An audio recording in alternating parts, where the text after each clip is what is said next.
విరూపాక్ష రెడ్డి గారు ఇప్పుడు తండ్రి రాసిన విల్లు ఉన్నా కూడా విభజన దావా అనేది వేసుకోవచ్చు అంటారా? తండ్రి రాసినటువంటి తండ్రికి సంపూర్ణ హక్కు ఉండి self acquired property, ancestral property అని నేను ఇంతకుముందు వివరించినాను కదా. ఉమ్, అప్పుడు సెల్ఫ్ అక్వైర్డ్ అతను స్వతసిద్ధంగా సంపాదించిన ఆస్తిని ఉమ్, ఆయన ఎవరికైనా వీల్నామా రాయొచ్చు. వీల్నామా అంటే టెస్టామెంటరీ డిస్పోజిషన్ అంటారు. ఆ ఆ వీల్నామా ప్రకారమే ఏ, వాళ్ళ ప్రాపర్టీ విభజింపబడుతుంది. కానీ ఎవరికి ఆ ప్రాపర్టీ వీళ్ళ ద్వారా హక్కు కలిగించుంటాడో ఆ హక్కుదారుడే దానికి రైట్ పొందుతాడు. కానీ దానిపైన వీలునామాకు అగెనిస్ట్ గా మనం కోర్టులోన విభజనకి వేసుకోవడానికి వీలు లేదు. కాకపోతే ఆయన వీలునామా రాసినటువంటి వ్యక్తి ఏ, ఇతరుల యొక్క హక్కుని కాలరాచి వాళ్ళ హక్కుని ఇతరులు నలుగురు కొడుకులు ఉన్నారు. నలుగురు కొడుకున్నప్పుడు 4 భాగాలు అవుతుంది. 4 భాగాలు ఉన్నప్పుడు ఒకే కొడుకుకి అంతా రాస్తే అది చెల్లదు. ఉమ్, అటువంటి వీలునామా చెల్లదు. వీలునామా చెల్లంటే వీలునామా రాసే ఆయనకి సంపూర్ణమైన హక్కు ఉండాలి. ఉమ్. దాన్ని మనము సివిల్ కోర్టులో మనము క్వశ్చన్ చేయొచ్చు. ఇప్పుడు తండ్రి స్వతహాగా సంపాదించాడు, తన కష్టార్జితంతో ఒక ల్యాండ్ని సంపాదించి నలుగురు కొడుకులు ఉన్నా కూడా ఆయన ఆస్తి కాబట్టి ఒక కొడుకు పేరు మీద రాశాడు. అలాంటి సందర్భాల్లో కూడా చెల్లదంటారా? చెల్తుంది.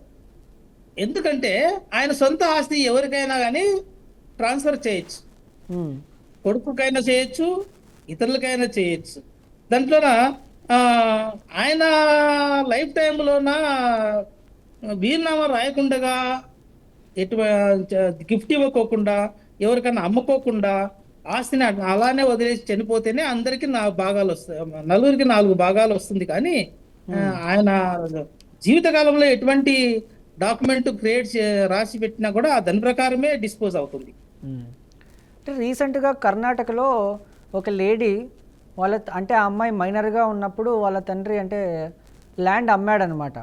ల్యాండ్ అమ్మి ఆవిడకి పెళ్లి చేసి అత్తారింటికి పంపించిన తర్వాత ఆవిడకి పిల్లలు పుట్టి కొన్ని సంవత్సరాలు గడిచిన తర్వాత తండ్రి చనిపోయిన తర్వాత ఎవరైతే ల్యాండ్ని కొన్నారో ఆ కొన్న వాళ్ళ మీద అండ్ అమ్మిన వాళ్ళ మీద కేసు పెట్టింది. అది కూడా ఎలా అంటే ఆవిడ మైనర్గా ఉన్నప్పుడు ఈ ల్యాండ్ని అమ్మేశారు, సో ఇప్పుడు మళ్ళీ నాకు ఆ ల్యాండ్లో భాగం కావాలి, లేదంటే నాకు సెటిల్మెంట్ కావాలని చెప్పి కేసు వేసిందనమాట. సో ఇలాంటి వాటి మీద మీరేం చెప్తారండి?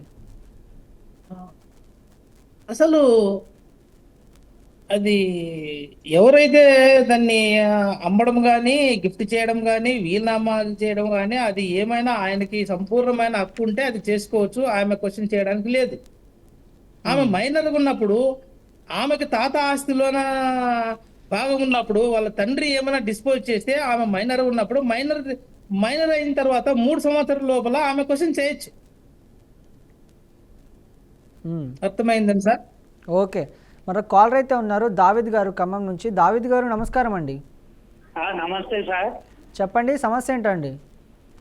మాది శ్రీరామ్ సాగర్ నుంచి కాల్ అయింది సార్. ఓకే, అది 3DB చెప్పండి. కాల్ పోయింది. అది అవతల పోయిన రెడ్డి చెప్తా వాళ్ళు ఏం చేసిందంటే కోర్టుకు పోయారు. కోర్టుకు పోయి ఎకరానికి 12 లక్షలు ఏమో తెచ్చుకుంది సార్. మాతో పోర్చర్ చేసి తీసుకుర్రు. మాది ఎకరం 12 గుంటలు పోతే పక్కన చెప్తున్న 6 గుంటలు పోతే 6 గుంటలు వాడు రాజకీయ నాయకుడు కాబట్టి వాడి దాంట్లో నుంచి పోకుండా మా దాంట్లో నుంచే తీసిండు. ఎకరం 18 గుంటలు పోయింది సార్ మొత్తం. నష్టపరిహారం వచ్చిందా మీకు? చేసి ఆ డబ్బులు ముందుగాల 90,000 93 ఇచ్చారు సార్.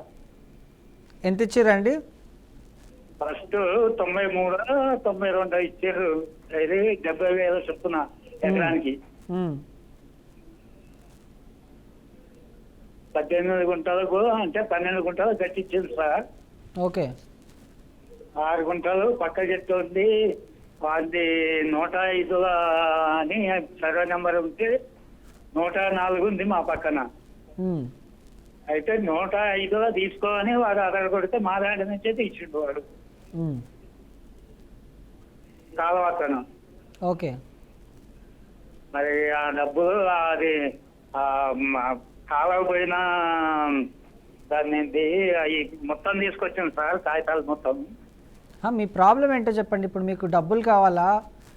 డబ్బులు కావాలి సార్, డబ్బులు కావాలి. 6 గుంటలు కింద మాకు అవతల పోయే భూమి ఇవతలకు తీసిర్రు. ఆ సాలు ఏంటి మేము ఆఫీస్ చుట్టూ తిరిగి చెక్కినాం సార్.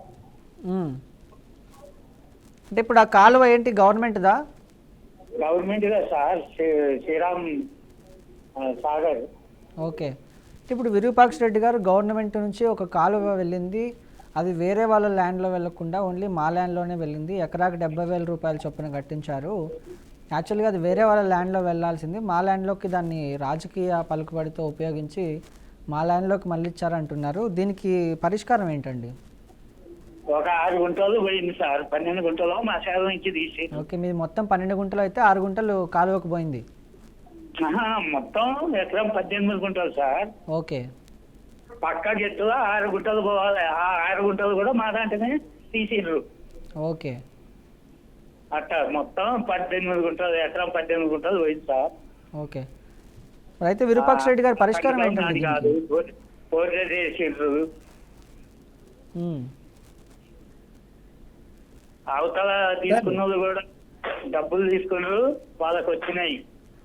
మరి నాకు కూడా రావాలిగా వాళ్ళతో పాటు. మీకు డబ్బులు రాలేదా అండి? రాలేదు సార్, పోర్ట్రే చేసిందని చెప్తున్నాగా. ఎన్ని సంవత్సరాలు అవుతుంది ఆ కాలువ తవ్వి? సార్ మీ ల్యాండ్లో కాలువ తవ్వి ఎన్ని సంవత్సరాలు అవుతుంది?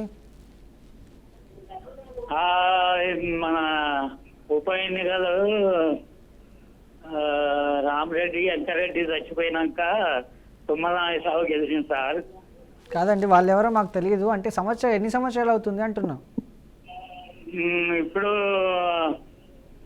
10 సంవత్సరాలు ఏమో కావచ్చండి సార్. దాని తర్వాత మీరు కలెక్టర్ని కానీ ఎవరన్నా అడగడం జరిగిందా దీని గురించి? మేము తొర్రూరు ఆఫీసు అది దాని సూర్యాపేట పోయి దాని కాగితాలు కూడా అన్ని తెచ్చినాం సార్ మొత్తం. కాగితాలు కూడా వాళ్ళు డబ్బులు ఇయ్యలే. ఓకే, ఇప్పుడు మీకు డబ్బులు రాలేదు అంటున్నారు.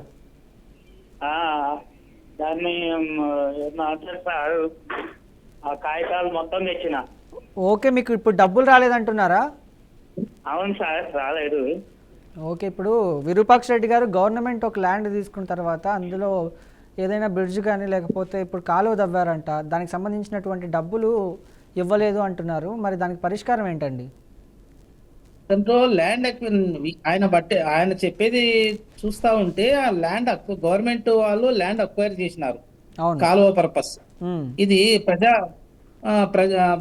ప్రజల కొరకు ఇది పబ్లిక్ పర్పస్ ఎక్స్క్యువేట్ చేసినట్టున్నారు కెనాల్. ఆయన అది సర్వే చేసి ఆయన ల్యాండ్ ఎంత అక్వైర్ చేసినారు అనే దానిపైన సర్వేయర్ ఉంటారు, మండలం ఆఫీసులో సర్వేయర్ ఉంటాడు.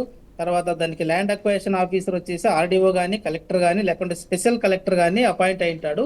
వాళ్ళంతా ఎంక్వైరీ చేసి అవార్డు పాస్ చేస్తారు సార్. ఆ అవార్డు ప్రకారము ఆయనకు ఎంత అమౌంట్ అనేది కన్సెంట్ అవార్డు అయిందా, ఆయన కన్సెంట్ ఇచ్చినాడా, ఆ కాంపన్సేషన్ కి నాకు సాటిస్ఫైడ్ నాను అని వాళ్ళు ఒక కమిటీ ఉంటుంది. దాని కమిటీలోన ఈయన కన్సెంట్ ఇస్తే దాన్ని కోర్టు పోవడానికి లేదు, కన్సెంట్ అవార్డు అంటారు. ఆయన కన్సెంట్ కూడా నేను సంపూర్ణంగా ఇష్టపడడం లేదు, మీరు ఇచ్చే కాంపన్సేషన్ అనే వాళ్ళ దగ్గర ఒక అప్లికేషన్ ఇస్తే ల్యాండ్ అక్విజిషన్ ఆఫీసర్ దగ్గర వాళ్ళు సివిల్ కోర్టుకు రెఫర్ చేస్తారు.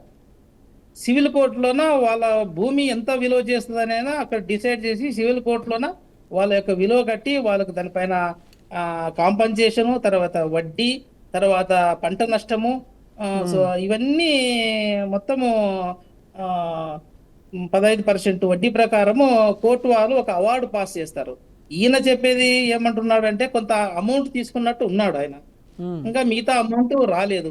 కన్సెంట్ అవార్డు అయితే ఈయన వెంటనే హైకోర్టులో రిట్ ఫైల్ చేసుకొని గవర్నమెంట్ పైన కలెక్టర్ పార్టీగా చేసి రిట్ ఫైల్ చేస్తే ఇమ్మీడియట్ గా గవర్నమెంట్ వాళ్ళు ఇంట్రెస్ట్ కడతారు. ఓకే, అయితే మరొక కాలర్ ఉన్నారు.